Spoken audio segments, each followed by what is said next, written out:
नमस्कार, news point लेकर हाजिर हूं मैं राजीव। दोस्तों, विपक्ष की मजबूती के आगे अब मोदी सरकार ने घुटने टेकने शुरू कर दिए हैं। दरअसल राहुल गांधी ने संसद में जाति जनगणना पर वादा किया तो बीजेपी उनकी जाति पूछने पर उतर आई और अपने सांसद अनुराग ठाकुर के बयानों को बढ़ावा देकर मोदी ने साबित कर दिया कि तीसरी बार प्रधानमंत्री बनने के बावजूद उनकी मानसिकता और अभी जो है वो हिंदुस्तान को लीड करने लायक उदार नहीं हुई है, क्योंकि हिंदुस्तान में अभी तक उदार छवि के लोग लीड करते नजर आए हैं। लेकिन नरेंद्र मोदी तीसरी बार आने के बाद भी उस मानसिकता से बाहर नहीं आ पाए हैं जहां उदार छवि वो अपनी विकसित कर पाए। जाति जनगणना के पहले राहुल गांधी के हिंदुत्व वाले बयान पर मोदी सरकार बैकफुट पर आती हुई दिखी थी, आप याद कीजिए। और इससे पहले चुनावों में संविधान के मुद्दे पर भी बीजेपी को मात खानी पड़ी और इंडिया गठबंधन के आगे पस्त होने का एक और उदाहरण आज फिर संसद में दिखा, जब 2 महीने में 11 रेल हादसों पर माफी मांगने या अफसोस जताने की जगह रेल मंत्री अश्विनी वैष्णव कांग्रेस पर आरोप लगाते हुए दिखे। उन्हें यह बात भी पसंद नहीं आई कि कांग्रेस और समाजवादी पार्टी ने रेल हादसों पर और स्टेशनों की बुरी हालत पर सवाल क्यों उठाए हैं। अश्विनी वैष्णव ने आज जिस तरह और जिस अंदाज में कांग्रेस को घेरने की कोशिश की, उससे भी यही दिखा कि मोदी सरकार अब विपक्ष की बनाई हुई पिच पर खेलने को मजबूर है और हार की तरफ ही बढ़ रही है। अश्विनी वैष्णव के भाषण के एक हिस्से को अपने ट्विटर हैंडल पर दिखाकर कांग्रेस ने ट्वीट किया है। आइए पहले वीडियो को देखते हैं, जिस वीडियो को अश्विनी वैष्णव के उस पार्ट को जिसको ट्वीट किया है कांग्रेस ने। पहले उस वीडियो को देखते हैं, फिर कांग्रेस लिखती क्या है वो भी देखेंगे। पहले वीडियो देखिए। विपक्ष के कांग्रेस ने एक सोची समझी तरीके से, रणनीतिक तरीके से छोटे विषय को अपने सोशल मीडिया की ट्रोल आर्मी के जरिए से इस तरह से उठाना चालू किया। अयोध्या जी के स्टेशन में पुराने स्टेशन की पुरानी दीवार थी, वो जब थोड़ी सी उसमें डैमेज हुआ तो समाजवादी पार्टी और कांग्रेस के हैंडल्स ने उसको तुरंत उठाना चालू किया। तो सुन लिया आपने। और इसी वीडियो को पोस्ट करते हुए कांग्रेस ने जो कुछ लिखा है, ये जरा वो भी देख लेते हैं। कांग्रेस के उस ट्वीट को देखिए। लिख रही है कांग्रेस कि 2 महीने में 11 रेल हादसे हुए। 2 महीने में 11 रेल हादसे हुए हैं, जिसमें 21 लोगों की मौत हो गई और 100 से ज्यादा लोग घायल हुए। लेकिन मोदी के रेल मंत्री को की बेशर्मी देखिए। देश के इतने लोगों की जान चली गई और ये इसे छोटी छोटी घटना बता रहे हैं। रेल मंत्री जी, आपको शर्म आनी चाहिए। ये जो रेल मंत्री इन्वर्टेड कॉमा में है, इसका मतलब क्या है ये आपको जरूर बताऊंगा। लेकिन उससे पहले जो कुछ लिख रहे हैं, कांग्रेस लिख रही है और क्यों नाराज, हैरान, परेशान नजर आ रहे हैं अश्विनी वैष्णव, ये बात इसकी एक बानगी अभी आपने देखी। एक बानगी और दिखाऊंगा आपको, जरा ये देखिए कि कैसे यहां रेल मंत्री, जब इनको कहा गया है तो रेल पर कैसे यहां परेशान नजर आते हैं अश्विनी वैष्णव। सुनिए जरा। माननीय अध्यक्ष जी, लोको पायलट जब अपनी ड्यूटी कंप्लीट करके आते हैं तो वो रनिंग रूम में, ऐसा है केवल रील बनाने वाले लोग नहीं, हम मेहनत करने वाले लोग हैं, काम करने वाले लोग हैं। आपकी तरह रील बना के दिखाने वाले लोग नहीं हम, समझे ना?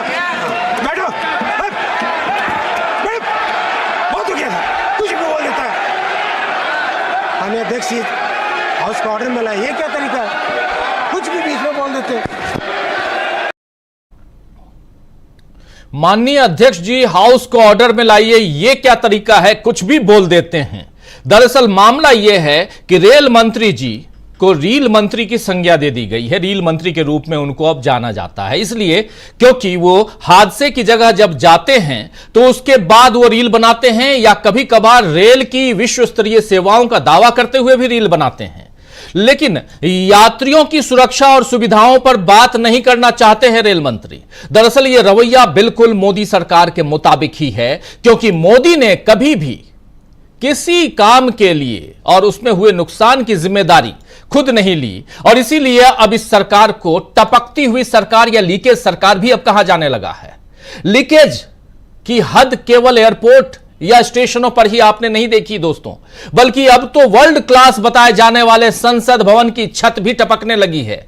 और नीली बाल्टी रखने की जरूरत इसलिए पड़ गई वहां क्योंकि छत टपक रही है। यह नीली बाल्टी देखिए, छत टपक रही है और नीली बाल्टी में पानी भरने की कोशिश हो रही है। और यह कोई और जगह नहीं है, यह एयरपोर्ट नहीं है, ये अयोध्या का मंदिर भी नहीं है, राम मंदिर भी नहीं है जहां छत टपक रही थी। यह संसद भवन है, नया बिल्कुल न्यू ब्रांड संसद भवन।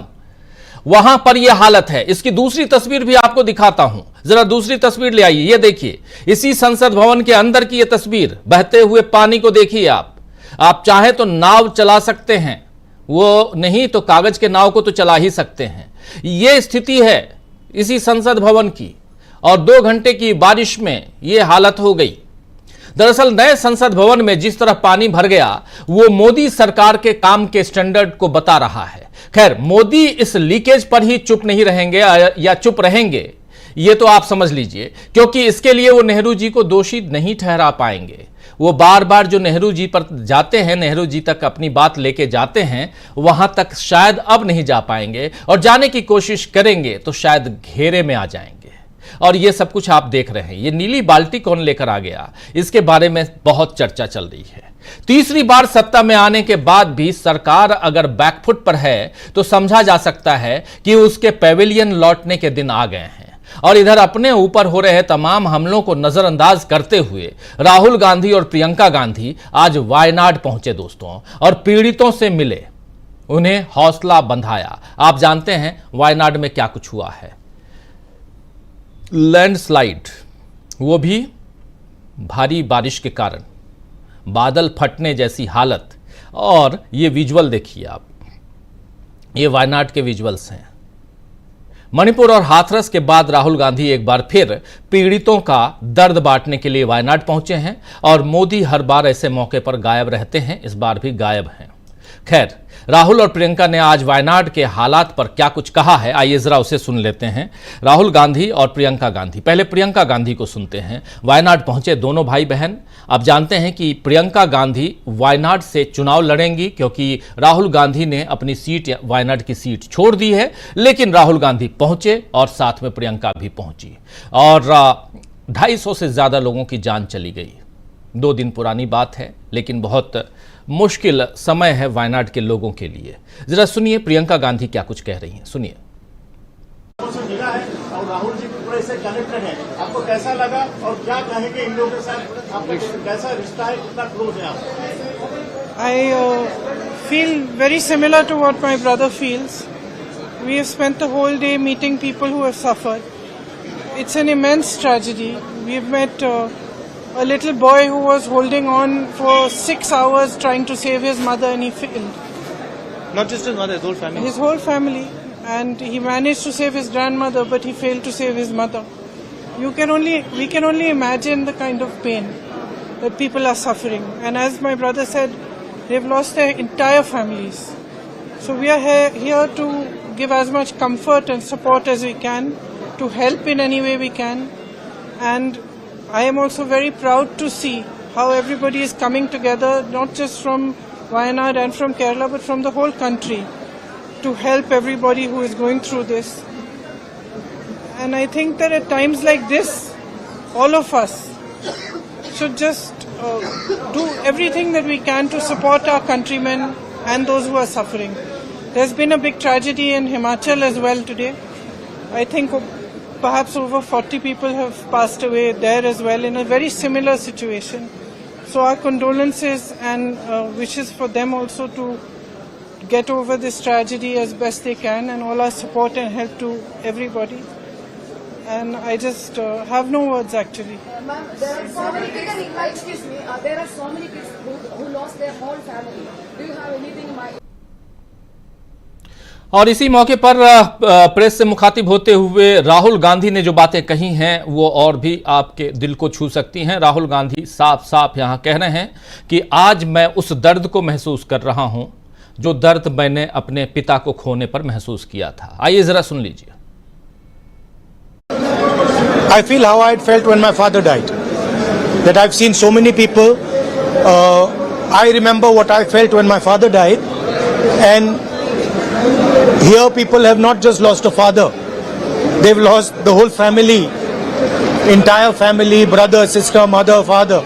So I know what I felt, and this is much worse than that.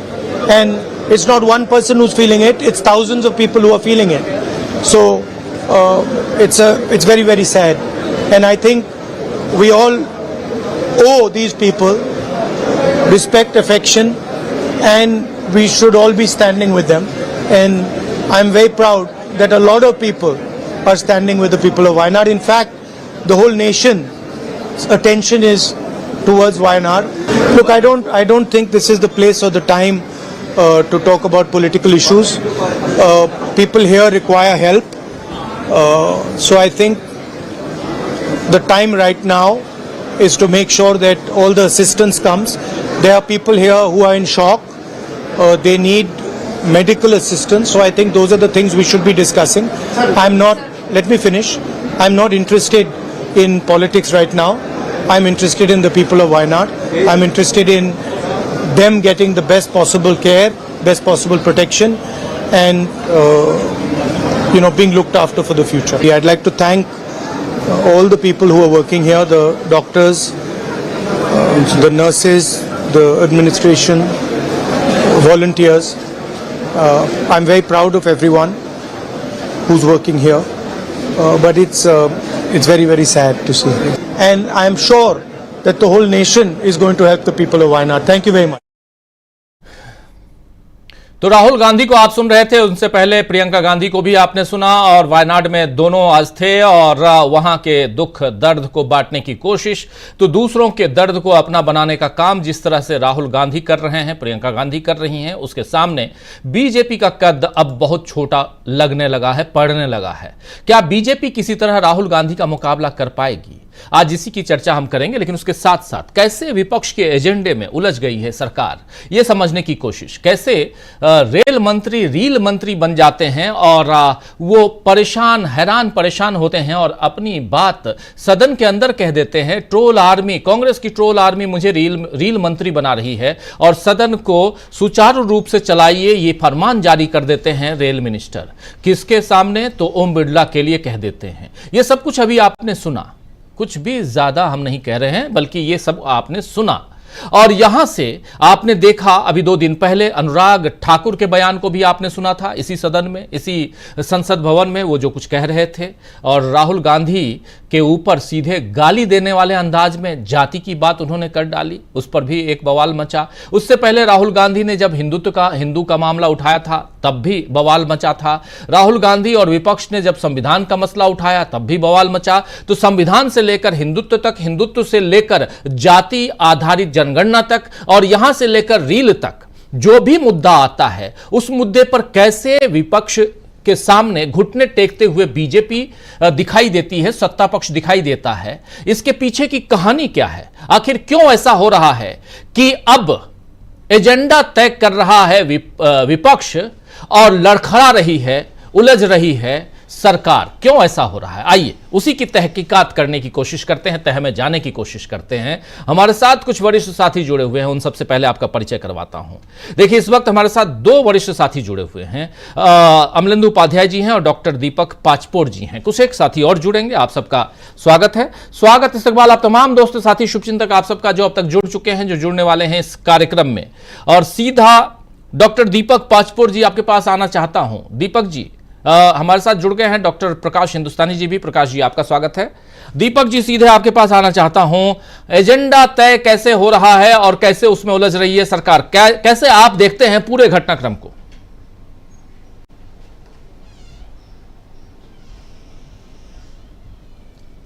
जा रही आपको? जी जी आ रही है। जी, जो 18वीं लोकसभा है इसमें बिल्कुल उल्टी बयार बह रही है। बहुत सारी नई नई चीजें जो हम देख रहे हैं, ये पिछले कम से कम 10 वर्षों में जो है ये पहली बार हो रहा है।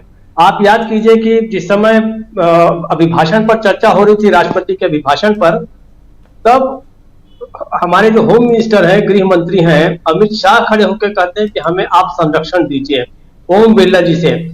मतलब इस लोकसभा का अध्यक्ष जो है वो खुद ही किसी के संरक्षण में पल रहा है, उससे गृह मंत्री जो है वो संरक्षण मांग रहे थे। आज अश्विनी वैष्णव कह रहे हैं कि आप इस प्रकार से, मतलब उनके वो भी एक तरह से गुहार ही लगा रहे थे कि देखिए मैं बोल नहीं पा रहा हूं, मुझे कुछ बचाइए, आप हाउस को ऑर्डर में लाइए। उसके बाद आप देखिए राज्यसभा की, अगर मैं आपको एक छोटी सी वानगी दूं कि जिसमें हमारे खड़गे साहब जो हैं उन्होंने इतना इमोशनल वहां पर भाषण दिया, और जब उन्होंने कहा कि जिस प्रकार से मेरे बारे में यहाँ पर कांग्रेस भारतीय जनता पार्टी के सदस्यों ने बात की है, अब मुझे जीने की इच्छा नहीं है। उन्होंने अपने इस बयान से जो है जगदीप धनखड़ जैसे व्यक्ति को, जो कभी इस बातों की चिंता नहीं करता था, किसी के इमोशंस की, किसी के फीलिंग्स की, उन्हें बिल्कुल ये नहीं थी, लेकिन उन्हें भी एक तरह से उन्हें सांत्वना देनी पड़ी और बोले कि मैं इसको काफी मैं गौर से देखूंगा और जो कुछ हो सकेगा मैं करूंगा। दोनों बातें जो हैं, इसके अलावा 2 मामलों में भारतीय जनता पार्टी बहुत बुरी तरीके से घिरी हुई है। 2-3 मामले हैं, रेल एक्सीडेंट्स के तो है ही, ये अचानक ये भी सामने आ गया है कि लगातार जो है इतने हादसे हो रहे हैं, और जो अश्विनी वैष्णव साहब हैं वो किस प्रकार से रील बना रहे हैं, ये पूरे देश में जा रहा है। वहां पर लोकसभा के में विपक्ष के लोग अगर ये कह रहे हैं तो कोई नई बात नहीं कह रहे हैं। आप अगर सोशल मीडिया पे जाएं तो उन्हें रेलवे मंत्री की जगह रील मंत्री कहा जा रहा है। तो ये खुद अश्विनी वैष्णव के सोचने की बात है कि किस प्रकार से उन्होंने अपनी छवि इसलिए बना ली है ऐसी कि उसके पीछे मुख्य कारण यही कि लगातार हादसे हो रहे हैं। अगर रेलवे के इतने सारे हादसे हो रहे हैं तो किसको पूछा जाएगा? सवाल तो अश्विनी वैष्णव को ही पूछा जाएगा। लेकिन देखिए, इन्हें जवाब देने की आदत लगभग खत्म हो गई थी, उत्तरदायी कोई भी नहीं है। उधर आप जाइए, संसद में जो टपकती हुई जो छतें हैं, उसका जो गुंबद है, किस प्रकार से उसकी जिम्मेदारी और किसी को नहीं दी जा सकती। उसके जिम्मेदार केवल और केवल प्रधानमंत्री मोदी हैं, क्योंकि यह प्रधानमंत्री मोदी जी का ही प्रोजेक्ट था। आप याद कीजिए कोरोना काल में जब एक एक पैसे के लिए भारत जो है तरस रहा था, उस समय इतना एक तरह से कॉस्टली प्रोजेक्ट यहाँ पे बनाया गया जी। प्रधानमंत्री मोदी जी आते थे, विदेश से आते थे, सबसे पहले वहां चले जाते थे, वो ड्राइंग फैलाते थे, पूरा सेफ्टी हेलमेट पहनते थे, उंगली उठा के बताते थे कि कहां पर क्या करना है क्या नहीं करना है। तो आज जो है इस बात को कोई बताने के लिए तैयार नहीं है कि कौन उसका जिम्मेदार है। इतने करोड़ों रुपए खर्च करके आपने इतना शानदार जो अगर भवन बनाया है, जो आपका एक तरह से आप कहते थे कि भारत के पुरुषार्थ की का ये प्रतीक है, भारत की मेहनत का प्रतीक है, इसका गौरवशाली जो है, वो सारी बहुत सारी चीजें जो कहा करते थे, तो अब जो है आप जवाब क्यों नहीं देते कि इसके कंस्ट्रक्शन में कहां पर खामियां हैं, क्या समस्याएं हैं। तो कुल जमा जो है अब ये जो 2-3 चीजें हैं, उस नीली प्लास्टिक का इतना मजाक उड़ाया जा रहा है राजीव जी, पूरे सोशल मीडिया में कहा जा रहा है ये जो प्लास्टिक है यही विकास है, प्लास्टिक का जो खाली जो बाल्टी है वही विकास है। तो इस प्रकार से विपक्ष जो है एक तरह से संसद के अंदर तो हमलावर है ही है। आज जो है वायनाड में भी आप देखिए, वायनाड में 31 जुलाई से 2 अगस्त तक राष्ट्रीय स्वयंसेवक संघ की जो है वहां पर बैठक हो रही थी। मैं नहीं जानता वो हो रही है या नहीं हो रही, क्योंकि उसकी खबरें बहुत ज्यादा आई नहीं है। तो जिस आरएसएस के बारे में प्रचारित किया जाता था कि जहां पर आर्मी जो है बहुत पहुंचने में 1 हफ्ते का समय लगाती है, 2 हफ्ते का समय लगाती है, वहां आरएसएस के कार्यकर्ता जो है वो 3 दिनों में पहुंच जाते हैं। मुझे इतनी बड़ी त्रासदी में आरएसएस के कार्यकर्ता कहीं नजर नहीं आ रहे हैं। अगर हो तो मुझे कोई बता दे, मुझे बड़ी खुशी होगी अगर वहां पर वो पहुंचे होंगे। तो वहां पर समन्वय समिति की बैठक चल रही है, क्योंकि केरल में उन्हें ऐसा लगता है कि हमें आंशिक सफलता वहां मिली है, इसलिए आरएसएस की समन्वय की जो समिति है, कार्यकारिणी की समिति है, वो वहां हो रही है। तो कुल जमा इस समय आप जहां भी देखिए सरकार लगातार बैकफुट में है, लगातार बैकफुट में है। वायनाड में कौन केंद्रीय मंत्री गए हम नहीं जानते। अमित शाह ये बताने की कोशिश कर रहे हैं कि हम लगातार वार्निंग दे रहे थे केरल सरकार को कि भारी बादल फटेंगे। भाई बादल फटने पर अचानक आप वैसा कुछ नहीं कर सकते, लेकिन ठीक है, वहां पर सरकार को पूरी तैयारी करनी चाहिए थी, केंद्र सरकार को भी तैयारी करनी चाहिए। आप केवल वार्निंग देकर क्या करेंगे? आप वहां पर जाइए, आप अपने लोगों को भेज दें। तो कुल जमा जो है संसद के अंदर इस समय जो है मुझे लगता है कि 12 अगस्त तक बहुत सारे ऐसे मुद्दे हैं, उसमें लगातार जो है वो घिरी जा रही है। एजेंडे में सबसे बड़ी बात, जो अंतिम बात मैं कहूंगा कि इंडिया तो वहां पूरा का पूरा एकजुट दिख रहा है। अश्विनी वैष्णव ये भी कह रहे हैं कि गलत तरीके के जो आप फोटोग्राफ लगा के पुराने अयोध्या स्टेशन की फोटो लगाकर आप गुमराह कर रहे हैं, उसमें कांग्रेस का भी नाम ले रहे हैं और उसमें आप सपा का भी नाम ले रहे हैं। लेकिन वहां पर मुझे एनडीए का कोई घटक दल जो है वो अपने मंत्री के बचाव में आता नहीं दिख रहा है। तो सीधी सीधी बात यह है कि एनडीए जो है वहां एकजुट नहीं है सदन पर, फ्लोर पर, और यहाँ पर इंडिया जो है वो एकजुट है। विमर्श और शक्ति दोनों मामले में जो है जो कि सरकार है वो घिरी हुई है। राजीव जी। जी बिल्कुल बिल्कुल, सरकार कैसे घिरी हुई है, कैसे विपक्ष के एजेंडे में सरकार उलझ चुकी है, ये हम समझने की कोशिश कर रहे हैं। और टपकती हुई लीकेज के साथ ये जो सरकार जहां देखिए वहीं लीकेज, आखिर इस लीकेज का कारण क्या है? ये बरसात वाला लीकेज की बात नहीं कर रहा हूं दोस्तों, लीकेज बहुत है, अंदर खाने इतना लीकेज है कि कभी जैसे अभी बता भी रहे थे डॉक्टर दीपक पाचपोर जी कि कभी होम मिनिस्टर को कहना पड़ता है कि हमें संरक्षण दीजिए, तो कभी अब रेल मिनिस्टर को कहना पड़ रहा है कि संरक्षण दीजिए। आखिर ऐसा क्यों हो रहा है और क्यों यहां राहुल गांधी लीड लेते हुए दिखाई देते हैं? डॉक्टर प्रकाश हिंदुस्तानी जी।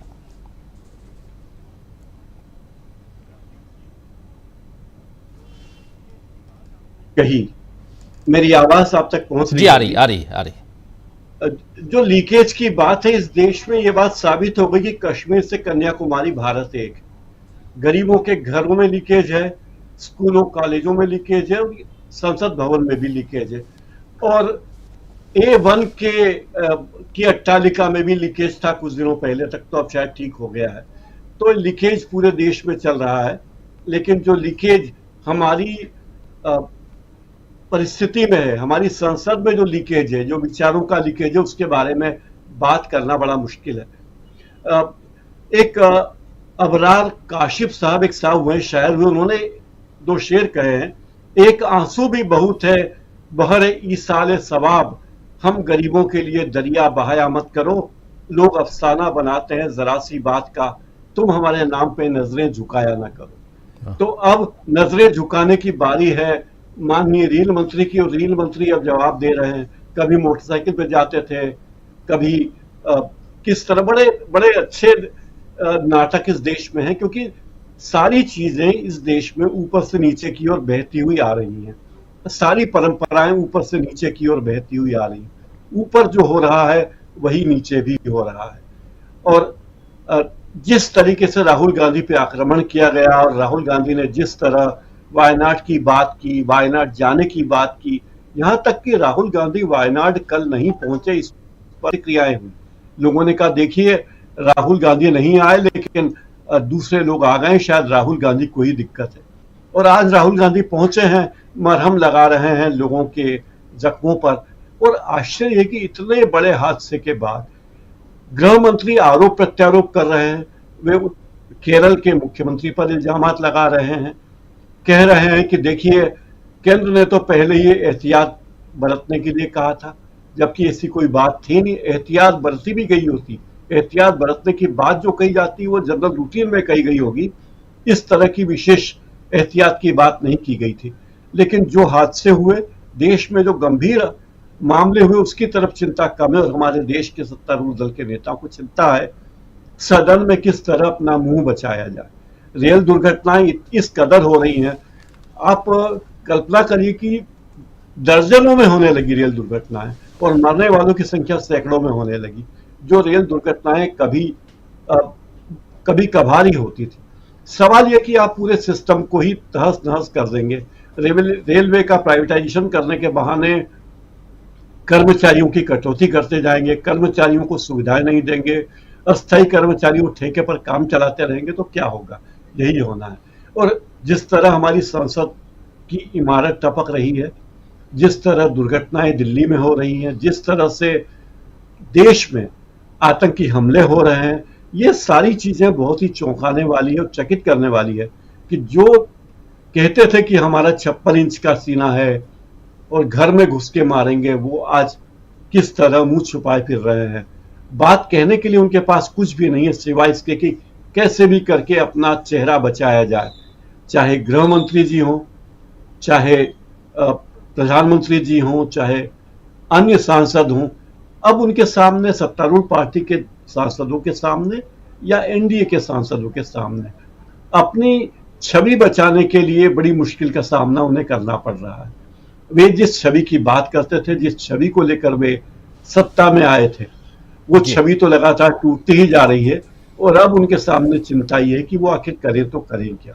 इसलिए आरोप प्रत्यारोप और आरोप लगाने की किसी भी हद तक वो जा सकते हैं, पूछ सकते हैं कि जाति क्या है।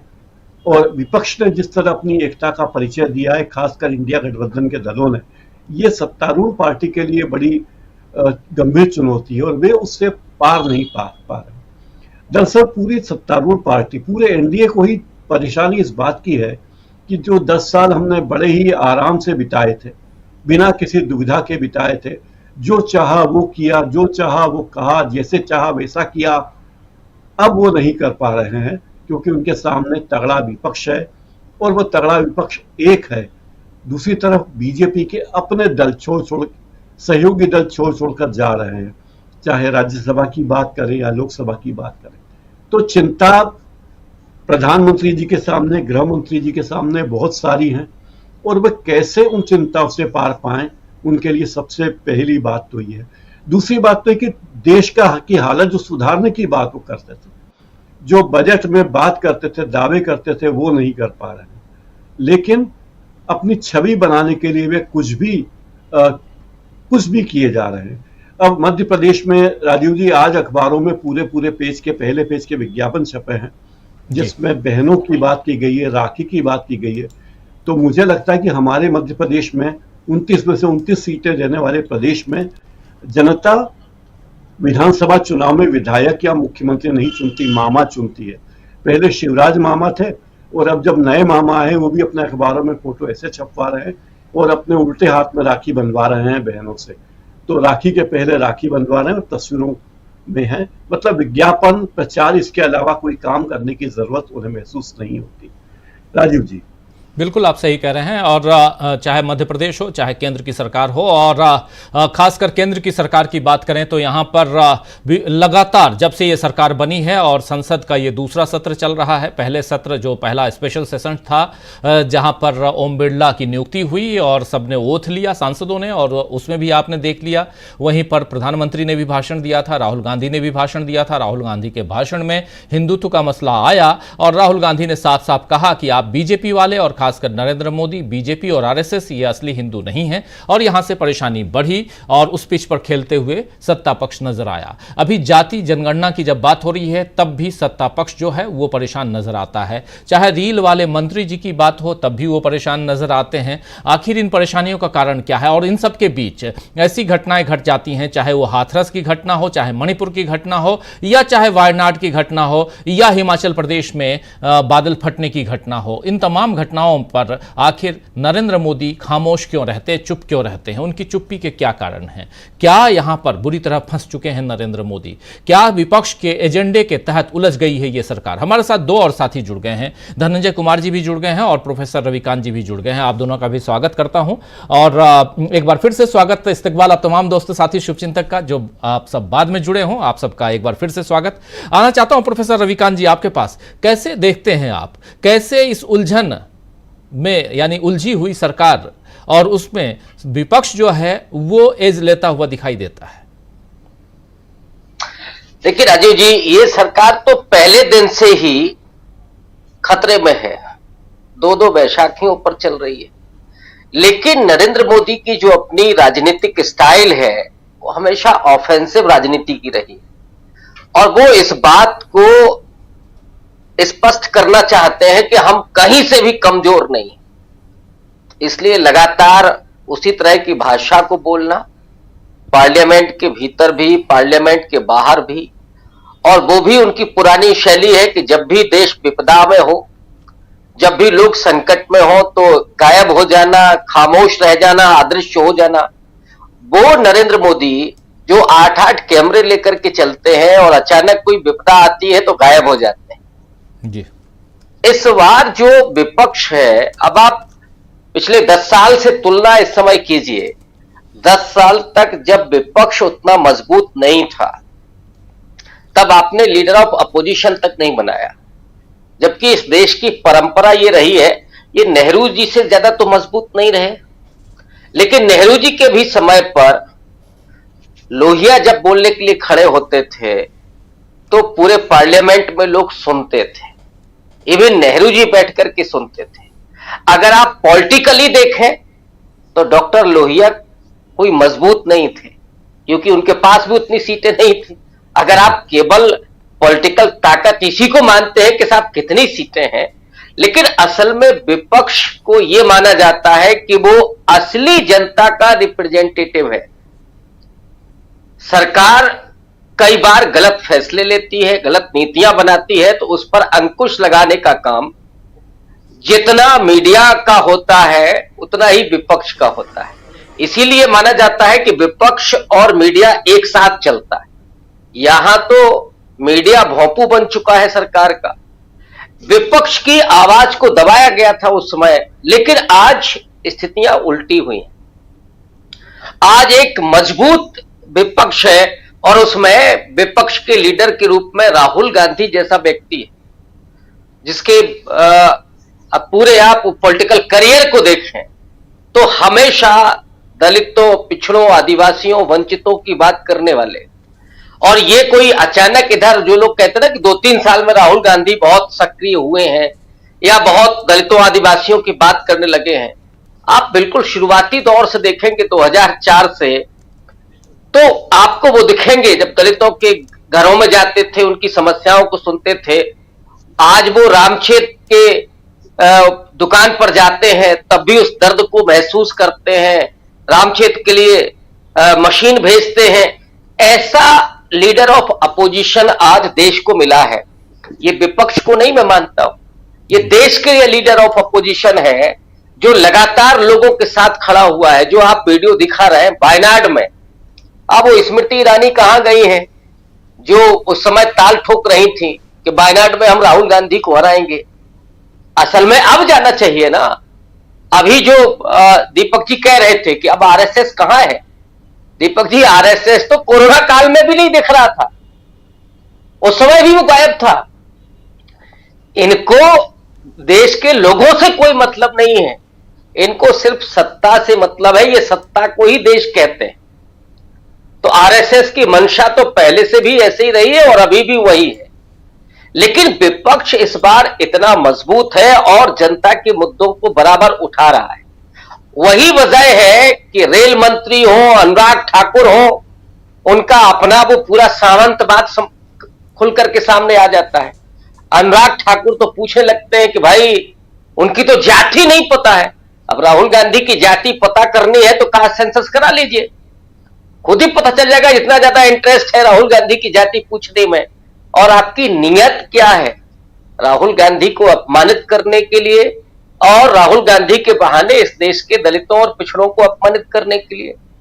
तो यह सरकार उलझ गई है, उसको समझ में नहीं आ रहा है कि वो करे तो करे क्या। उसने कभी ये उम्मीद नहीं की होगी कि विपक्ष में कभी ऐसे उठ किया जाएगा, क्योंकि यहां तो एक अकेला सब पर भारी वाली मानसिकता थी।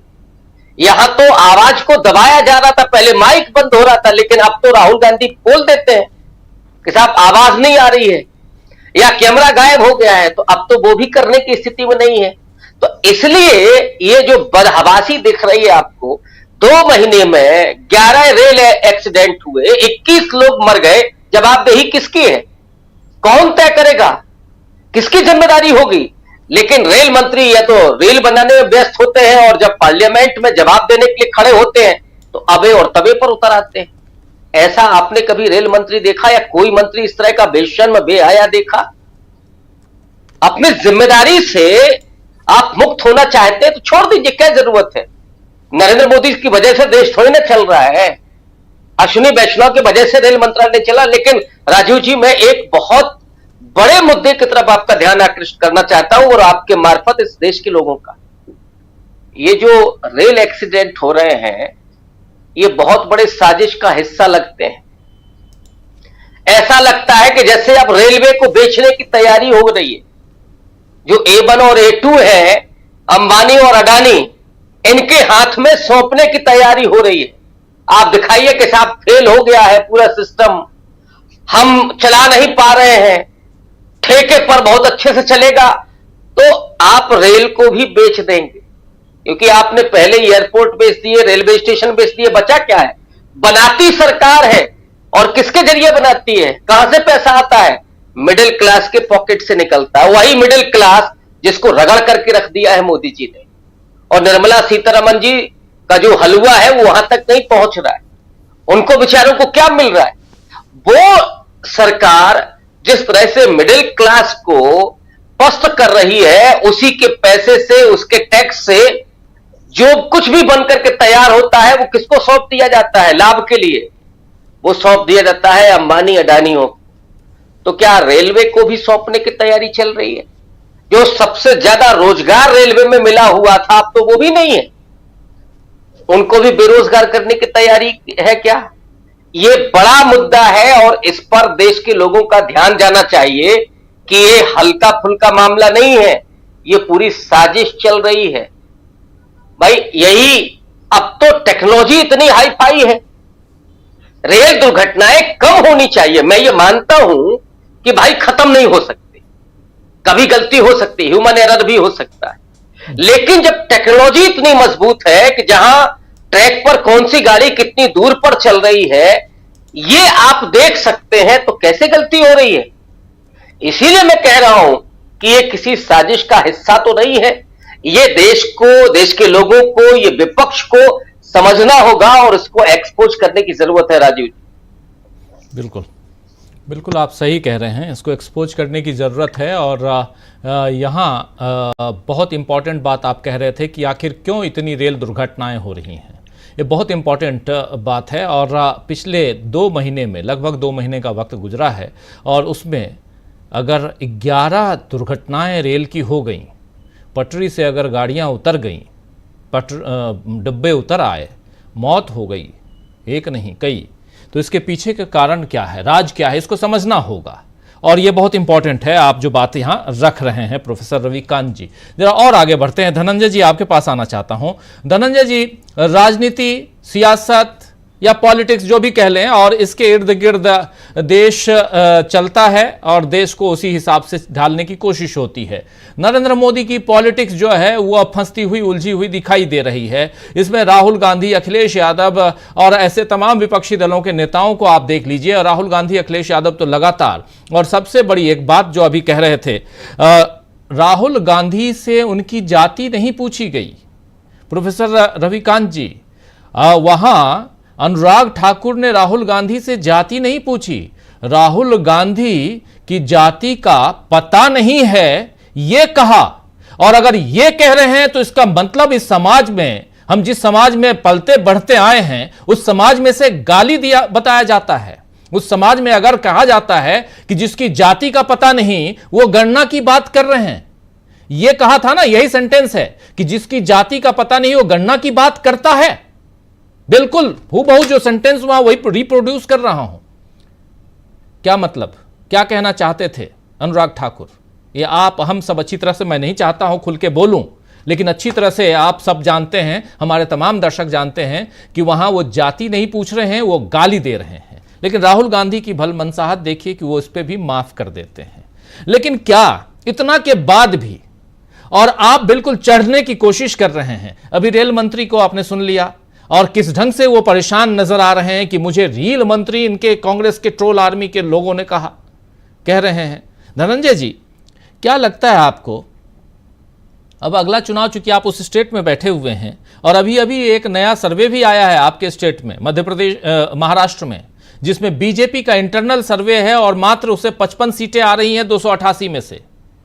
और ऐसे में ये जो उलझी हुई सरकार है वो कहां तक आगे बढ़ती हुई दिखाई देती है? धनंजय जी,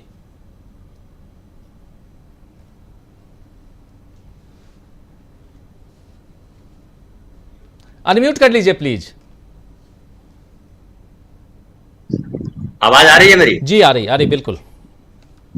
आप कह रहे थे कि अनुराग ठाकुर ने कहा कि जिसकी जात का पता ना हो वो जाति जनगणना की बात कर रहा है। तो भाई उनकी जात का पता है ना, अनुराग ठाकुर की जात क्या है उनको मालूम है कि नहीं है, वो बात कर लें जाति गणना की।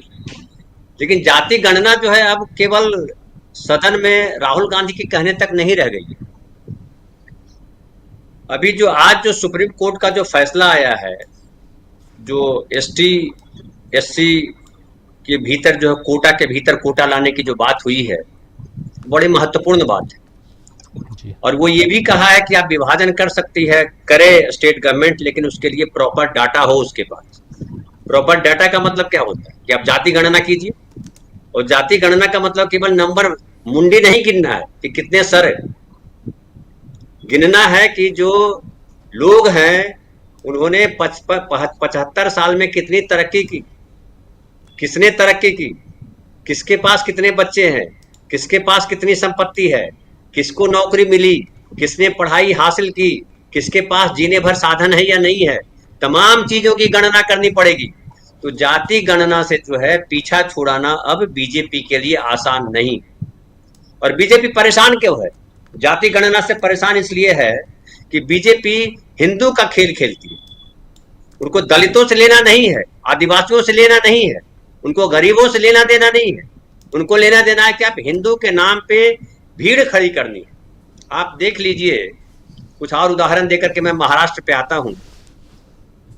जो उत्तर प्रदेश में हो रहा है कांवड़ यात्रा के नाम पर जिस तरह की चीजें घट रही है, उसके अलावा गोमती नगर में जो हुआ अभी, जिसमें जो है मोटरसाइकिल पे चल रहे एक परिवार को, एक स्त्री और एक पुरुष को किस तरह से 50 से 100 लोगों के झुंड ने परेशान किया। गाड़ियों में, कारों में लोग जा रहे थे, उसको किस तरह से परेशान किया। अब लखनऊ में जो है बोल रहे हैं मुख्यमंत्री महोदय कि हमने बड़ी कार्रवाई कर दी, और 2 आदमी का नाम लेते हैं। 4 लोग अरेस्ट हुए हैं, उसमें 2 का नाम लेते हैं, एक यादव है, एक मुसलमान है, और वो कहते हैं सद्भावना वाले। तो 100 की भीड़ में 40 को पकड़ते हैं, उसमें से 2 का नाम विधानसभा में रखते हैं। किस तरीके का न्याय कर रहे हैं? मतलब इतने आरोपित होते हैं, इस तरह से आप बात करेंगे। फिर देखिए कि दिल्ली में जो यूपीएससी के बच्चे जो तैयारी कर रहे थे वो डूब करके मर जाते हैं पानी में। ये शर्मिंदा होने वाली बात है। हालांकि आज बच्चे को मैं भीड़ देख रहा था, उसमें वो कह रहे थे कि 3 नहीं ज्यादा मरे हैं डूब करके। और उसके बाद पुलिस वहां लाठियां चलाती है। जो नीट के बच्चे हैं, जो यूपीएससी के बच्चे हैं, जो दूसरी परीक्षाओं के बच्चे हैं, पेपर लीक के मामले में पुलिस लाठी चलाती है। और जो कांवड़ यात्री है उस पर फूल की वर्षा की जाती है, पुष्प वर्षा की जाती है हेलीकॉप्टर से। तो ये वो सरकार है जो पढ़ने वाले विद्यार्थियों को डंडे से हाँकती है, और जो धर्म के नाम पर पाखंड करते हैं उन पर फूल बरसाती है। तो ये कैसी सरकार है, ये इससे आंक ली। अब फिर से आता हूं महाराष्ट्र और गणना पर। महाराष्ट्र में भी जो है वो जातियों का पीछा इनसे छूटने वाला नहीं है। यहाँ धर्म के नाम पर जो खड़ा करना चाह रहे थे, ध्रुवीकरण करना चाह रहे थे, वो यहाँ होते दिखाई नहीं पड़ रहा। और धर्म की जगह पर जातियों पे बात हो रही। कुणबी समाज यानी जो बैकवर्ड क्लास है और जो मराठा समाज है उसके बीच तलवारें खिंची हुई। और ये जो अमित शाह यहाँ बोल करके गए कि ये जो है हम लागू करते हैं आरक्षण, जब इनकी सरकार आती है तो आरक्षण चला जाता है। अब ये किस तरीके से झूठ बोलते हैं भाई। सरकारें नहीं हटाती है, हाईकोर्ट कह देती है कि भाई ये सही नहीं है। बिहार में जो आरक्षण हटा 15%, उस हाईकोर्ट ने कहा आप इसके लिए प्रावधान कीजिए, नवी अनुसूची में डालिए, वो डालने को तैयार नहीं है। तो यहाँ जो उन्होंने किया, चाहे वो जो महाराष्ट्र के लोग ये समझ रहे हैं कि यहाँ से उद्योग धंधे ले जा रहे हैं गुजरात, इस पर बहुत हम लोग बात कर चुके हैं, उसको लेकर के नाराजगी है। यहाँ नाराजगी इस बात को लेकर के है कि आपने शरद पवार पे जिस तरह से हमला किया उसको लेकर के नाराजगी है। यहाँ नाराजगी ये है कि हिंदू के नाम पर आपने 10 साल शासन किया और बदले में हिंदुओं को मिला क्या? A1 A2 को तो आपने बहुत कुछ दे दिया, लेकिन जो आम किसान है, किसानों को क्या मिला? आत्महत्याएं रुकी क्या? उनके जान जाने की समस्या खत्म हुई क्या? उनको रोजगार मिला क्या? और आप ये भी देखिए कि एक सर्वे आया, उसमें कहा गया कि सबसे महंगा शहर जो है एशिया का वो मुंबई है। मुंबई में महंगाई इतनी बढ़ गई है कि आम आदमी का जीना दूभर है। अब यहाँ लोग नहीं आ रहे हैं उत्तर प्रदेश बिहार से, यहाँ से जा रहे हैं लोग दूसरी जगह। तो ये, उसके अलावा गांव में जो हालत है बहुत बुरी हालत है। और यहाँ पे ये भी जान लीजिए कि ये जो स्टेट है बिल्कुल अलहदा स्टेट है, ये सामाजिक सुधार वाला स्टेट है। यहाँ बहुत सारे काम हुए और जिस तरह से बीजेपी ने पिछले 2014 से 2019 तक काम किया और 2019 के बाद जिस तरह से सरकार को अस्थिर करने का काम किया, इतना बढ़िया सरकार चला रहे थे उद्धव ठाकरे, उनको बदनाम किया, उनको परेशान किया। तो ये न जाति के नाम पर किसी की हेल्प कर पा रहे हैं, न ये धर्म के नाम पर हेल्प कर पा रहे हैं। इनका अपना एजेंडा है A1 A2 और बाकी जो इनके जो आरएसएस के लोग हैं। तो ये भेदभाव ना फूट गया, इसलिए आप जो कह रहे हैं 55 लोग जीत करके आएंगे, अब 55 आते हैं कि 75 आते हैं वो तो अभी नहीं बताया जा सकता है मेरे ख्याल से। वो सर्वे वाले चूंकि किया है तो बता सकते हैं। एक और सर्वे आया था उसमें कुछ और बता रहे थे, लेकिन इनकी हालत यहाँ खराब है। इनका कोई नेता खड़ा नहीं हो पा रहा। हालांकि अभी बीच में चर्चा चली थी कि देवेंद्र फडणवीस को राष्ट्रीय अध्यक्ष बनाया जा सकता है, तो मतलब देवेंद्र फडणवीस को भी यहाँ से हटाने की तैयारी चल रही है। लेकिन अगर रहते भी हैं देवेंद्र फडणवीस तो उनके लिए अब आसान लड़ाई नहीं है, क्योंकि ये जो भ्रष्टाचार को लेकर के जो कार्रवाई की नरेंद्र मोदी सरकार ने, और जिस तरह से अजीत पवार जी को क्लीन चिट दी गई, जिस तरह से और दूसरों को पहले आरोप लगाया गया और फिर क्लीन चिट दी गई, फिर जिस तरह से अनिल देशमुख साहब ने सारी चीजें खोल कर रखी कि अनिल देशमुख को आपने बंद किया, ये तो हाई कोर्ट ने भी कहा कि आपने बंद किया बिना सबूत के, संजय राउत को बंद किया बिना सबूत के। तो आप भ्रष्टाचार की बात तो करते हो, लेकिन भ्रष्टाचार के नाम पर जो कार्रवाई करते हो वो आरोपित होती है कार्रवाई, वो बेईमानी होती है, बदमाशी होती है। आपके साथ जो आते हैं उनको बरी कर देते हो, जो रहते हैं आपके साथ उनको आप, जो नहीं रहते हैं उनके खिलाफ कार्रवाई करते हो। तो ये महाराष्ट्र की जनता समझ रही है, और महाराष्ट्र में वो उत्तर भारत वाली स्थिति नहीं है। आप देख लीजिए कि आज तक इनका महाराष्ट्र में अपने दम पर सरकार नहीं बना पाए, और एक इनको लगा था, इनको बड़ा खुशफहमी हो गई थी कि उद्धव ठाकरे को हटा देने के बाद भी हम सरकार बना लेंगे, चूंकि नरेंद्र मोदी जो है देश के एकमात्र हिंदू नेता रह गए हैं। लेकिन अब तो उनका भी पराभव हो गया नरेंद्र मोदी जी का। अब सरकार कैसे बनाएंगे? क्या फिर से काट की हांडी चढ़ाएंगे आने वाले 10, 15, 20 वर्षों में? मुझे नहीं दिखाई पड़ रहा है कि अब महाराष्ट्र में बीजेपी की सरकार बनने वाली। और ये आरएसएस के लिए, ये नरेंद्र मोदी के लिए बहुत बड़ी हार है राजीव भाई, कि जिस प्रदेश में आरएसएस का गठन हुआ, जिस प्रदेश में बीजेपी को सबसे आगे जाना चाहिए था, वहां हिंदू कार्ड नहीं चल रहा है, वहां जाति कार्ड चल रहा है। गोपीनाथ मुंडे जाति कार्ड खेल करके आए थे, उन्होंने हमेशा पिछड़ों की बात की। आज उनको उनकी कहां चर्चा हो रही है? उनकी बेटी को अब लाया गया है आगे, क्योंकि अब सारा खेल बिगड़ चुका है। लेकिन अब सारी तमाम जातियों के लोग समझ गए हैं कि ये जो है जातियों के नाम पे लड़ाता है, हमको देता झुंझुना है, और ये काम कर रहा है सिर्फ ब्राह्मणवादी शक्तियों के लिए काम कर रहा है। ये महाराष्ट्र के लोगों को स्पष्ट हो गया है। इसलिए महाराष्ट्र में बड़ी बुरी हालत है, आसान नहीं है इनके लिए सरकार बना पाना। जी, एक तरफ केंद्र में और पिछली जो अभी जो पीछे चुनाव बीता है उस चुनाव में जो मुद्दे थे उसमें एक महत्वपूर्ण मुद्दा था संविधान, और संविधान को सिर लगाते हुए आप देखे होंगे वो तस्वीर नरेंद्र मोदी की, जब वो सेंट्रल हॉल में एनडीए के जो नेता थे, तमाम जो सांसद थे, वो जब आए उस समय उन्होंने ऐसा किया था। यानी अभी अभी तीसरी बार जब वो सत्ता संभालने जा रहे थे तब वो संविधान को सिर माथे लगा रहे थे, और इसलिए क्योंकि उसी संविधान के नाम पर विपक्ष जो है वो सत्ता पक्ष को घेर चुका था। तो संविधान से आगे बढ़ते बढ़ते जाति आधारित जनगणना, और बहुत सही आपने फरमाया धनंजय कुमार जी की आज एससी एसटी आरक्षण, कोटा में कोटा, कोटा विदिन कोटा, जो उस पर 6-1 से फैसला आया है। 7 जजों की संवैधानिक पीठ ने यह फैसला दिया है। छोटा मोटा फैसला नहीं है, बहुत बड़ा फैसला है, वन साइडेड फैसला कह सकते हैं। 7 में से 6 जज इस पक्ष में रहे कि कोटा के अंदर कोटा होना चाहिए, और उसमें एक बहुत महत्वपूर्ण बात कि यहां उसकी जानकारी चाहिए, और जानकारी के लिए जाति आधारित जनगणना भी करवाना होगा। तो बहुत कुछ है, आने वाले समय में हम देखेंगे क्या इन सब पे, क्या सत्ता पक्ष जाति आधारित जनगणना के नाम पर उलझ चुका है, क्या सत्ता पक्ष संविधान के नाम पर उलझा हुआ है, क्या सत्ता पक्ष जो है वो टपकती हुई छत के नाम पे उलझा हुआ है। राम मंदिर बनवाते हैं वहां छत टपकती है, आप एयरपोर्ट देते हैं A1 A2 को, वहां पर छत टपकने लगती है। आपका अपना प्रोजेक्ट सेंट्रल विस्टा प्रोजेक्ट, उसमें संसद भवन सिंगौल लेके वहां स्थापित करते हैं और वहां छत टपकने लगती है। ये तमाम बातें क्या कहती हैं?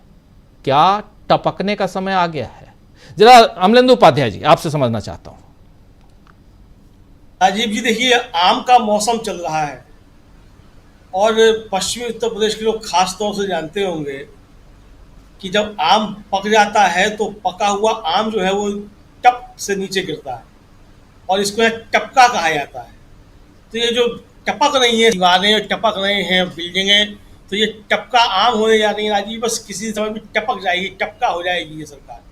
और अखिलेश यादव ने परसों जो कहा सदन में कि ये चलने वाली नहीं गिरने वाली सरकार है, तो इसी सरकार के लिए कहा था ये टपकती हुई सरकार है, टपका सरकार है।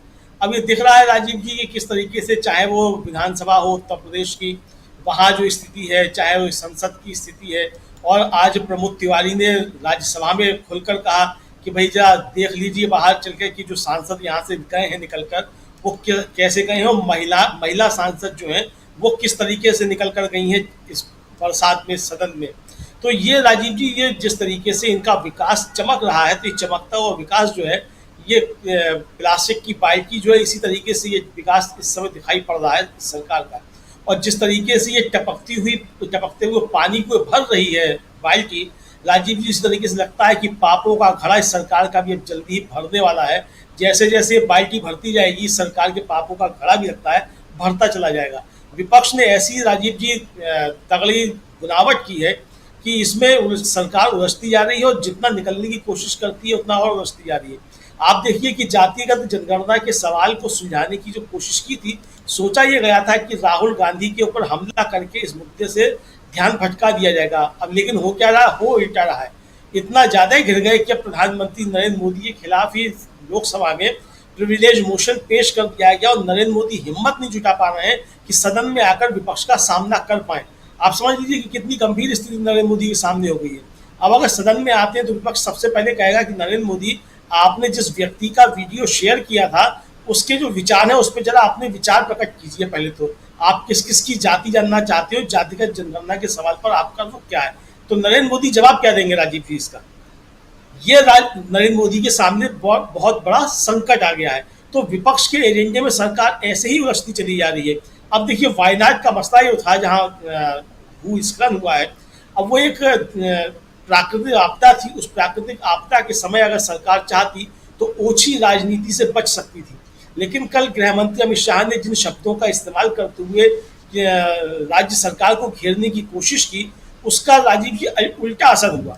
उल्टा असर ये हुआ कि जो केरल का सत्ता पक्ष और विपक्ष है, दोनों ने केंद्र सरकार जो है उसकी मंशा पर सवाल उठाए और अमित शाह की घिनौनी राजनीति पर सवाल उठाए। यानी कि जिस समय लड़ना चाहिए था केरल के सत्ता पक्ष और विपक्ष को, वहां वो नहीं लड़ रहे हैं, और केंद्र सरकार उसमें जो अपना राजनीतिक स्वार्थ देखने की कोशिश कर रही है, उसको लेकर दोनों सरकार की निंदा कर रहे हैं। आज सुबह ही शशि थरूर का बयान था, उन्होंने कहा कि केंद्र सरकार का कहना है कि उन्होंने सूचना दे दी थी, राज्य सरकार का कहना है कि उनको सूचना नहीं मिली थी। सूचना दी गई थी नहीं दी गई थी, ये बातें हम बाद में भी कर लेंगे। किसका दोष है किसका नहीं है, ये बातें हम बाद में कर सकते हैं। फिलहाल आवश्यकता इस बात की है कि जो प्राकृतिक आपदा है उससे निपटा जाए, और जो पीड़ित हैं उनको सहायता पहुंचाई जाए। इसके लिए इसको राष्ट्रीय आपदा घोषित किया जाए, ताकि सांसद अपने फंड से 1 करोड़ रुपया दे सके। आप देखिए कि जो सरकार गृह मंत्री जो है खड़े होकर के बता रहे थे कि उनके पोर्टल पे सूचना आती है और बता दिया जाता है 1 हफ्ते पहले कि क्या प्राकृतिक आपदा आ सकती है, वो गृह मंत्री या वो सरकार इस केरल आपदा को भूस्खलन है उसको अभी तक उन्होंने राष्ट्रीय आपदा घोषित नहीं किया है। यानी आप राज्य सरकारों के साथ, जहां आपकी सरकार नहीं है, उसके साथ आप किस तरीके का बर्ताव कर रहे हैं ये देख रहे हैं। हिमाचल प्रदेश में राजीव जी जब पिछले साल बाढ़ आई थी और उसको लेकर लगातार हिमाचल की सरकार केंद्र सरकार से पैसा मांगती रही वहाँ के पुनर्निर्माण के लिए, लेकिन राज्य सरकार ने पैसा नहीं दिया। दिल्ली आकर यहाँ के मुख्यमंत्री मिले मल्लिकार्जुन खड़गे, उन्होंने मांग की, लेकिन वो पैसा नहीं दिया गया। इस बजट में आकर के थोड़ा सा पैसा दिया गया है, ये बताने के लिए कि हम भेदभाव नहीं कर रहे। लेकिन अभी जो केरल की दुर्घटना है, इसके ऊपर कोई भी सरकार ने काम नहीं किया। तो ये इस सरकार की बदनीयती को दिखाता है। और राजीव जी, हो ये रहा है कि ये सरकार अपनी बदनीयती छिपाने के लिए जो काम करना चाहती है, और हर प्राकृतिक आपदा को भी आपदा में अवसर की तरीके से देखना चाहती है। चूंकि इनके खून में व्यापार है, ये हर आपदा में अवसर ढूंढते हैं, तो इस प्राकृतिक आपदा में भी अपनी राजनीतिक अवसर ढूंढने की जो कोशिश कर रहे हैं, लेकिन उसमें उलझते चले जा रहे हैं, क्योंकि विपक्ष ने इनको कायदे से उलझा लिया है। जी बिल्कुल, विपक्ष ने कायदे से उलझा लिया है। यही कैसे उलझाया है और उसके पीछे की कहानी क्या है, ये हम समझने की कोशिश कर रहे हैं। जरा एक बार फिर से आना चाहता हूं डॉक्टर प्रकाश हिंदुस्तानी जी आपके पास। प्रकाश जी, कैसे एक थोड़ा इसको और आगे बढ़ाते हैं और जरा संविधान से लेकर आते हैं आगे की पूरी उस पे जो पहला सत्र और अब दूसरा सत्र, बजट पास हो चुका है, बहुत कुछ अभी करना बाकी है। सरकार को अपने 5 साल के एजेंडे को आगे बढ़ाना है और इन सब के बीच नरेंद्र मोदी के काम काज का जो तरीका 2014 से 2024 तक था, क्या आपको लगता है वही तरीका वो आगे कर रहे हैं, फॉलो अप कर रहे हैं, या यहां पर कुछ बदलाव नजर आता है आपको? राजीव जी, पहली बात तो ये कि जिन 5 साल की आप बात कर रहे हैं वो 5 साल संदिग्ध है, यहीं से शुरुआत कर सकते हैं कि 5 साल ये सरकार रहेगी, ये अपेक्षा करना। मेरी आवाज शायद ठीक नहीं आ रही है, मुझे आ रही मुझे लगता है कि जो हालात अभी हैं उसमें 5 साल बाद की कल्पना करना ठीक नहीं है। ये तरह ज्यादती हो जाएगी माननीय प्रधानमंत्री जी के साथ और माननीय सीतारमण जी के साथ। अभी तो सरकार का कामकाज शुरू हुआ है, एक बजट आया है और इस बजट के बाद जिस तरीके से सरकार की तमाम बातें सामने आ रही हैं, सरकार की नीतियां किस तरीके से, और इस बजट को देश के इतिहास का सबसे बर्बर बजट कहा गया है, क्योंकि ये बजट गरीबों के लिए ठीक नहीं है, मध्य वर्ग के लिए ठीक नहीं है, केवल कुछ लोगों के लिए ठीक है। किसानों के लिए बजट में चिंता नहीं है, जवानों के लिए बजट में चिंता नहीं है, बुजुर्गों के लिए बजट में कोई चिंता नहीं है। और अभी एक रिपोर्ट मैंने पढ़ी राजीव जी, वो रिपोर्ट ये कहती है कि जो चुनावी चंदा लिया गया था, इलेक्टोरल बॉन्ड के जरिए जो चंदा लिया गया था, कारपोरेट्स ने जो चंदा दिया था विभिन्न पार्टियों को, जिसमें से 60-70% केवल बीजेपी को मिला था, उस चंदे को देने पे टैक्स नहीं लगता था जी। और इस तरह उस टैक्स के कारण, टैक्स नहीं लगने के कारण सरकार के खजाने पर लगभग 8,000 करोड़ से ज्यादा का बोझ पड़ा। अब आप समझ सकते हैं उस बोझ की भरपाई कौन कर रहा है। उस बोझ की भरपाई हम आप जैसे लोग कर रहे हैं, साधारण लोग कर रहे हैं, बुजुर्ग लोग कर रहे हैं, जिनके पास पेंशन नहीं है, कई लोगों के पास कोई आय का स्रोत नहीं है।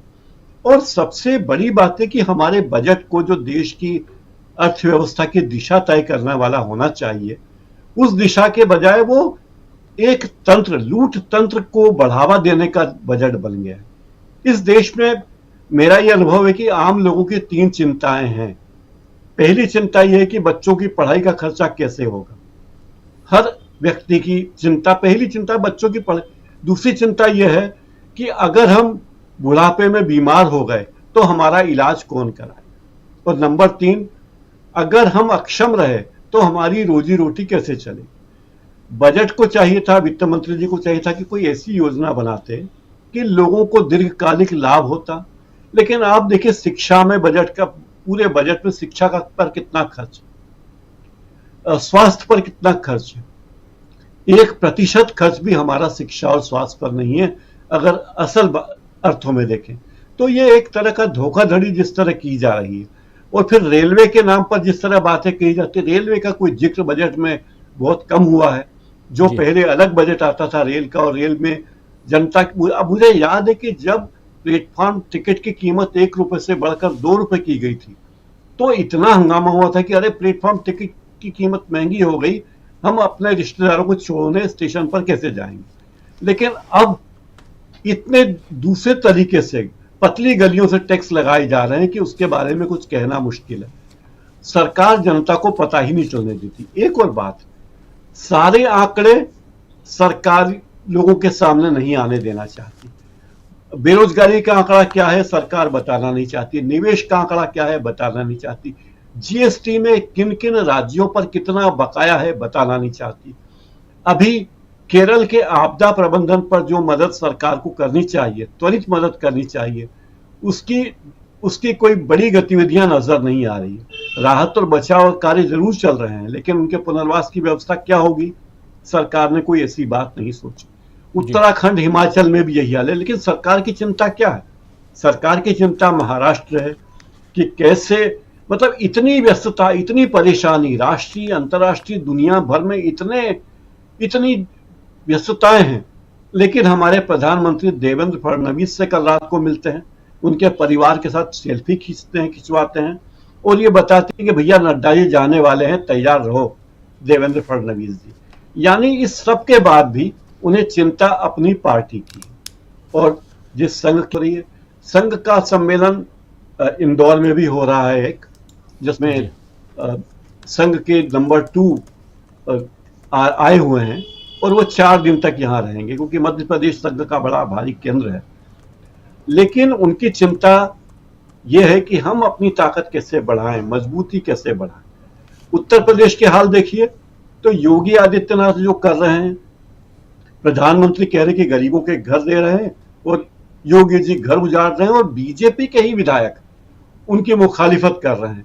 तो बीजेपी खुद तय नहीं कर पा रही कि वो क्या करे, लोगों को घर बनने दें या घर तोड़े, बुलडोजर चलाएं या लोगों के लिए निर्माण की मशीनरी लगाएं। लेकिन ये कुछ नहीं है। इस देश में प्रमुख राजनीतिक पार्टी जो सत्ता में है, उसका एकमात्र लक्ष्य और एजेंडा यही है कि कैसे अपनी ताकत बढ़ाई जाए। और विपक्ष से, खासकर नेता प्रतिपक्ष से इतनी आतंकित है हमारी सरकार कि वे अगर कुछ भी कहेंगे, नेता प्रतिपक्ष अगर एक शब्द कहेगा तो वो उसके जवाब के लिए आकाश पाताल एक कर देंगे। लेकिन उस समस्या को दूर करने के लिए जो नेता प्रतिपक्ष कह रहा है, उस समस्या के निपटारे में उनकी रुचि नहीं है, जवाब देने में रुचि है। मैंने अभी पिछली बार कहा था कि प्रधानमंत्री राज्यों के, बीजेपी के राज्यों के मुख्यमंत्री से मिलते हैं तो उनकी एकमात्र चिंता यह होती है कि आप सरकार के कामों का प्रचार बहुत अच्छी तरह कीजिए। यानी इस देश में सरकारी काम के प्रचार के अलावा कोई काम मुख्यमंत्रियों के पास बचा नहीं है। जो मोदी जी ने कहा उसका प्रचार करना और उनका मुख्यमंत्रियों का कार्य खत्म। राजीव जी, बिल्कुल आप सही कह रहे हैं, बिल्कुल सही। और सरकार के प्रचार से लेकर और तमाम मसले जिन पर लगातार चर्चा होनी भी चाहिए, और यहाँ से जो परिस्थितियाँ दिखाई दे रही हैं, खासकर सियासी गलियारों में जो चर्चा चल रही है, उस पर थोड़ा और आगे बढ़ते हैं। और प्रोफेसर विकांत जी, कैसे देखा जाए, विपक्ष यहाँ पर सत्ता में नहीं आ पाया, सत्ता पक्ष में फिर से नरेंद्र मोदी आ गए, लेकिन विपक्ष का हौसला क्यों बुलंद है यहाँ पे? जिससे बात कीजिए वही कहता है कि 5 साल ये सरकार नहीं चलेगी। आखिर क्यों ऐसा लगता है विपक्ष को? देखिए राजीव जी, एक तो मोदी जी का जो अहंकार है और जिस तरह से वो सरकार चला रहे हैं, वो इस बात को साबित करता है कि ये जल्दी सरकार गिरेगी। नीतीश कुमार की तरफ से भी आप देख लीजिए, वहां भी कुछ खटपट चल रही है। वहां तो ये भी निकल करके आ रहा है कि नीतीश कुमार इंतजार कर रहे हैं कि लालू प्रसाद यादव का इशारा क्या होता है। और दरअसल नरेंद्र मोदी को गठबंधन की सरकार चलाने की आदत नहीं है, वो इसके आदी नहीं है, इसका शऊर ही नहीं है उनको कि वो गठबंधन की सरकार चला सके। विपक्ष इस समय बेहद मजबूत है, और सबसे बड़ी बात है जो कॉन्फिडेंस आया है विपक्ष में, वो दरअसल लोगों की वजह से आया। लोग जिस तरह से खड़े हुए, हम लोग बराबर चुनाव में देख रहे थे कि विपक्ष उस समय उतना एक्टिव नजर नहीं आ रहा था, लेकिन जैसे ही कैंपेन शुरू हुआ और कैंपेन में जिस तरह से लोग खड़े हुए, राहुल गांधी के उस संविधान को देख करके जो उत्साह लोगों में था, उस उत्साह ने पूरे विपक्ष में आत्मविश्वास पैदा कर दिया। तो जिस पार्टी के साथ, जिस गठबंधन के साथ जब लोग खड़े हो जाते हैं तो उस गठबंधन का आत्मविश्वास बढ़ना लाजमी है।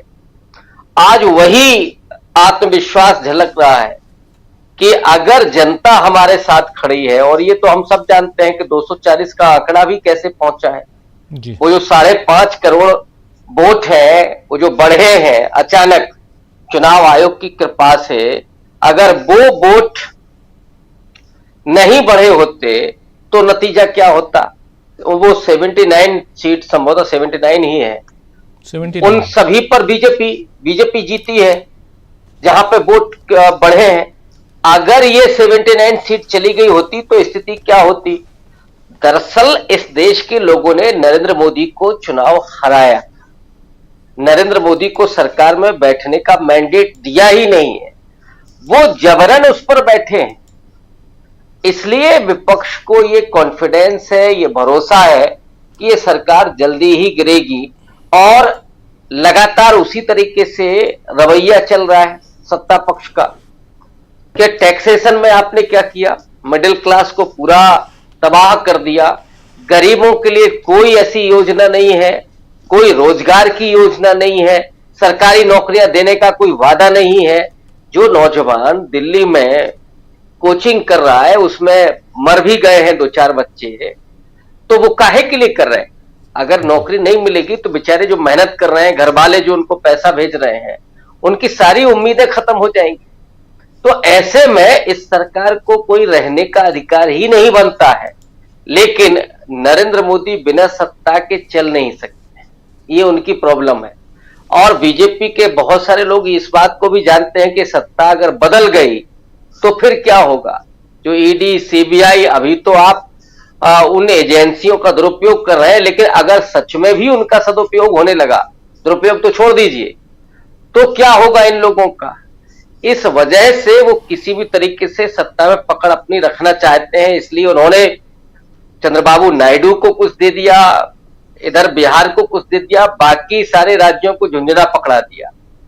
आपको बहुत जल्दी दिखाई देगा, जो भी 3-4 राज्यों के चुनाव होने जा रहे हैं, इन राज्यों के चुनाव के नतीजे बता देंगे कि ये सरकार कितने दिन चलेगी, कितने दिन टिकेगी। जब जनता का भरोसा कोई सरकार खोने लगती है तो उसके जो गठबंधन के साथी होते हैं वो भी जल्दी ही साथ छोड़ देते हैं। ये ज्यादा दूर की बात नहीं है, ये ज्यादा लंबे समय के लिए नहीं होगा। इन 3-4 राज्यों के चुनाव ही बता देंगे कि लोग किसके साथ खड़े हुए हैं, किससे परेशान हैं, और उसके बाद ही इस सरकार की उल्टी गिनती शुरू हो जाएगी। राजीव जी बिल्कुल। धनंजय जी, क्या आपको भी लगता है कि ये जो 3-4 राज्यों के चुनाव हैं, इसके बाद परिस्थितियां और भी बिगड़ती हुई नजर आएंगी सत्ता पक्ष के लिए, और जो विपक्ष है उसका आत्मविश्वास जो है वो बढ़ा हुआ और बढ़ता हुआ दिखाई देता है? आपको आज की तारीख में कहां देखते हैं विपक्ष को? देखिए, महाराष्ट्र का तो मैंने बतला ही दिया जी। महाराष्ट्र में जो है इनके लिए बहुत मुश्किल है। आपने भी जो सर्वे कोई किया है इंटरनल, वो उसका जिक्र किया, तो महाराष्ट्र तो चला गया। महाराष्ट्र केवल स्टेट नहीं, महाराष्ट्र इस देश की आर्थिक राजधानी है, सबसे ज्यादा पैसा यहीं से आता है, ये सबको पता है। और इसीलिए येन केन प्रकार सरकार बनाने के लिए प्रयास किए गए, और सारी पार्टियों को तोड़ने का प्रयास हुआ। सारी पार्टियों को कहिए तोड़ा ही, जो शिवसेना है उसको तोड़ा, जो एनसीपी है उसको तोड़ा, और कई नेताओं को ले गए अपने साथ, जो कांग्रेस के भी नेता थे, उसमें अशोक चौहान रहे और भी कई नेता रहे। तो महाराष्ट्र से तो इनका डब्बा गोल है जी। अब मैं अगर झारखंड की बात करूं तो झारखंड के भी साथी बता रहे हैं कि उनके लिए बहुत मुश्किल है बीजेपी के लिए जी। वो जितना ये जो हिंदू मुसलमान कर रहे हैं, निशिकांत दुबे, और बतला रहे हैं कि 125% या कितना परसेंट मुस्लिम आ गए वहां, और लगातार वो ट्वीट करते हैं रहते हैं कि जो है वहां किस तरह से हिंदुओं का जीना दूभर कर दिया है, वगैरह वगैरह वगैरह। लेकिन ये बतलाइए कि जो हेमंत सोरेन हैं, जो मुख्यमंत्री वहां के रहे, वापस मुख्यमंत्री बन गए हैं, वो हिंदू हैं या नहीं है, बांग्लादेशी हैं या झारखंड के हैं, कहाँ के हैं? 5 महीने जेल में बंद रखा, किसने बंद रखा? बांग्लादेश की सरकार ने बंद रखा था या ये हिंदूवादी सरकार ने बंद रखा था? अगर ये हिंदूवादी सरकार है तो हेमंत सोरेन को जबरन क्यों बंद रखा भाई? हेमंत सोरेन को बंद करने को लेकर के हाई कोर्ट ने भी कहा कि ये गलत है, और सुप्रीम कोर्ट ने भी मुहर लगा दी कि हाँ हाई कोर्ट का फैसला सही है। अब बतलाइए कि आप जो है एक तरफ तो कहते हो कि मुसलमान हिंदुस्तान में जो है, खास करके झारखंड की बात करें अभी कर रहे हैं, तो झारखंड में हिंदुओं को बड़ा मुश्किल हो जाएगा, अल्पसंख्यक हो जाएंगे। जनता तो देख रही है कि आप परेशान कर रहे हैं। एक तरफ आदिवासी राष्ट्रपति बनाते हो और कहते हैं कि हम बहुत महान काम कर रहे हैं, दूसरी तरफ आदिवासी मुख्यमंत्री है उसको जेल में बंद कर देते हो, झूठे आरोप लगाते हो, कहीं साबित नहीं कर पाते हो, और बदनाम करते हो अपने तमाम ट्रोल मीडिया के द्वारा, चैनलों के द्वारा। तो झारखंड में इस बार नतीजे, जो पिछली बार जैसे विधानसभा में इनको सीटें मिली नहीं, वापस इनकी सीटें कम हो रही, लोकसभा में कम हुई है तो आपको पता ही है कि लोकसभा में भी इनकी सीटें कम हो गई। दरअसल बिहार, उनके पास झारखंड में कोई नेता नहीं है ढंग का। एक सरयू राय एक अच्छे नेता थे, उनको भी बाहर कर दिया। आप सरयू राय सोच लीजिए कि रघुवर दास को हराया था, जो उसमें मुख्यमंत्री थे, उनको हरा दिया था। और ये सरयू राय वही हैं जो चारा घोटाले को लेकर के सबसे एग्रेसिव रहे, ये सब तो बाद में आए, रविशंकर प्रसाद और फलाना प्रसाद और ढेकाना प्रसाद। इस मामले को सबसे पहले अगर किसी ने उठाया था नेता के तौर पे, बाकी तो हमारे एक पत्रकार साथी उन्होंने किया था, उसका मामला पर्दाफाश किया था, लेकिन इसको सरयू राय ने बहुत ये किया। उनकी क्या स्थिति है जी। फिर आप देखिए कि जो हरियाणा की बात करें अगर, तो हरियाणा में क्या सिचुएशन, हरियाणा में लगातार कहा जा रहा है, हमारे एक मित्र हैं आवेश तिवारी, उन्होंने भी एक सर्वे किया और उन्होंने पूरा हरियाणा उन्होंने घूमा और जिस तरह से बतलाया, उसने बताया कि बड़ी बुरी स्थिति है, इस बार उनकी सरकार नहीं आने वाली, बीजेपी की सरकार 10 साल सरकार चला ली है और तमाम लोग नाराज हैं। और जिस तरह से किसानों को एमएसपी पे गारंटी देने की बात राहुल गांधी ने जो है खम ठोक करके सदन में कहा है, उसका भी बड़ा भारी असर पड़ने जा रहा है। नूह याद कीजिए, नूह में जिस तरह से इन लोगों ने हिंदू मुसलमान करने की कोशिश की और नूह के किसानों ने जिस तरह से उसको रोका, वो अपने आप में जो है वो मिसाल के तौर पर है और सामने है। फिर थोड़ा सा मैं जिक्र कर दूं जम्मू कश्मीर का, कि जम्मू कश्मीर में आज ही मैं देख रहा था कि जो उनके लद्दाख के सांसद हैं वो क्या कह रहे थे। लद्दाख के सांसद, ये अरुणाचल प्रदेश के सांसद, क्षमा करेंगे, अरुणाचल प्रदेश के सांसद कह रहे थे कि आप उसको चीन की सीमा मत बोलिए, तिब्बत की सीमा बोलिए। और जो जम्मू कश्मीर के हालात हैं कि आप उनके जो एक सांसद थे वो भी चले गए लद्दाख से। जम्मू कश्मीर की कई मतलब 5 सीटों में से शायद 3 सीटों पर नहीं लड़ पाए वो चुनाव। तो ये चुनाव भी नहीं लड़ पाए जब, तो आप कैसे पाक ऑक्युपाइड कश्मीर लेके आओगे? आपने कहा था पाक ऑक्युपाइड कश्मीर लेकर के आएंगे, उसकी कोई चर्चा नहीं, कोई रणनीति नहीं है। फिर आपने कहा था कि आतंकवाद को हमने जो है दफना दिया है। अब अभी स्थिति है कि रोज हमारे सैनिक जो है वहां शहीद हो रहे हैं, रोज मुठभेड़ें हो रही है। तो इनके तमाम बातों, इनके तमाम वादों का, इनके तमाम पर्चों का जो है वो खुल गया है, सारा लीक हो गया है। सदन से लेकर के, इनके वादे से लेकर के पेपर तक सब लीक हो रहे हैं। और जो अभी बता रहे थे हमारे उपाध्याय सर जी कि वहाँ केरल की बात कर रहे थे, केरल के साथी से मेरी बात हो रही थी, उन्होंने बतलाया कि कोई नहीं दिया गया है उनको 7 दिन का, जो बता रहे हैं कोई अल्टीमेटम नहीं था कि वहां पे ऐसी घटना होने वाली है, इस तरह की आपदा आने वाली है, इतनी भयंकर बारिश होने वाली है। वो जब बारिश हो गई, सारी घटना घट गई दोपहर में, जिस दिन घटना घटी है उसके दोपहर में आया है उनका इंफॉर्मेशन। बाकी तो वो ग्रीन दिखा रहे थे, अब ऑरेंज दिखाया बाद में। बताइए, आप ग्रीन दिखा रहे हो, यहाँ पे गृह मंत्री बोल रहे हैं हमने ये टेक्नोलॉजी लगा दी है, वो टेक्नोलॉजी लगा दी है, जैसे रेल मंत्री कहते रहते हैं कि हमने इतने में कवच लगा दिया। रोज रेल से पटरी से रेल उतर रही है। और एक अभी देखिए वीडियो बड़ा वायरल हो रहा है, कोई यूट्यूबर है, वो कहा जा रहा है मुस्लिम लड़का है, वो साइकिल रख रहा है, वो पत्थर रख रहा है, वो फलाना रख रहा है, और अब बनाया जा रहा है कि देखिए ये जो है पटरी से ट्रेन को उतार रहा है। अरे भाई, तो आपकी ट्रेन की पटरी की रखवाली करने के लिए, मेंटेनेंस के लिए लोग हैं, पहले लोग थे, वो कहाँ चले गए जो रेल की पटरी की देखभाल करते थे?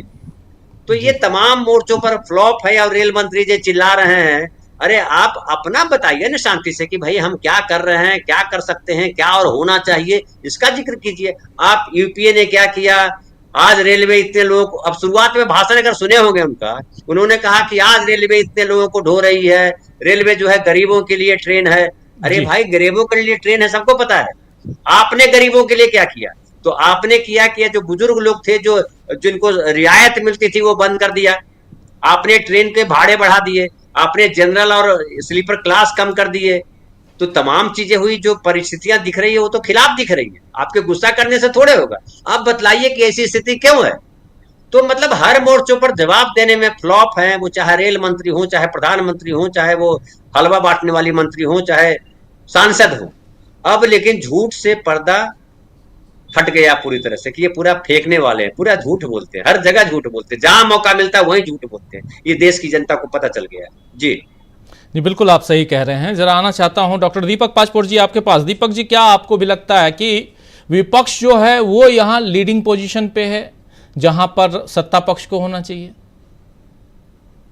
जी निश्चित रूप से, जैसा हम लोग देख ही रहे हैं कि लगातार बैकफुट पे है और किसी भी दिन कोई भी सवाल का जवाब जो है वो ठीक से किसी भी मुद्दे पर कोई नहीं दे पा रहा है। किसी भी सवाल का जवाब जो है उसकी अंतिम परिणति यही होती है कि कोई न कोई मंत्री जो है वो बहुत ज्यादा गुस्से में आ जाता है, उसके बाद वो शोर शराबा करा देता है, इसके अलावा कुछ नहीं है। देखिए ये जो रेलवे वाली बात है, मैं आपको बताऊं राजीव जी कि अश्विनी वैष्णव है, उनका मैं थोड़ा सा आपको बैकग्राउंड बताता हूँ कि ये राजस्थान के हैं, पाली के हैं और IAS ऑफिसर रहे थे ये, और उड़ीसा में कई जिलों में कलेक्टर भी रहे। 2003 में ये आ गए अटल बिहारी वाजपेयी के कार्यालय में, और इनका जो काम था मुख्य रूप से जो निजी और सार्वजनिक जो उद्योग है उसके बीच भागीदारी को बढ़ाने के लिए, उस ढांचे को बढ़ाने के लिए इनका काम था। बाद में इन्होंने सिविल सर्विस छोड़ दी और ये चले गए सीमेंस कंपनी में और वहां वाइस प्रेसिडेंट बने। लोकोमोटिव डिपार्टमेंट में ही वो जो थे वो वाइस प्रेसिडेंट थे। फिर जब 2021 में इन्हें ले लिया गया, उन्होंने नौकरी छोड़ दी और उसके बाद वहां से भी उन्हें यहाँ पर राज्यसभा का पहले बनाया गया, सदस्य बनाया गया, और वे मोदी साहब के साथ रेलवे मिनिस्टर है। उसी सीमेंस कंपनी को भारतीय रेलवे ने 1200 इंजन सप्लाई करने का काम दिया है 26,000 करोड़ की लागत से, और अगले 35 वर्षों तक जो है वो सीमेंस कंपनी भारतीय रेलवे को लोकोमोटिव जो है वो सप्लाई करेगी। जबकि हमारे देश में भी इतना बड़ा इंफ्रास्ट्रक्चर है इंजन बनाने का, लेकिन दिया किसको गया है? उसी सीमेंस कंपनी को, जिसमें हमारे वर्तमान रेल मंत्री जो है वो वहां पर वाइस प्रेसिडेंट रह चुके हैं।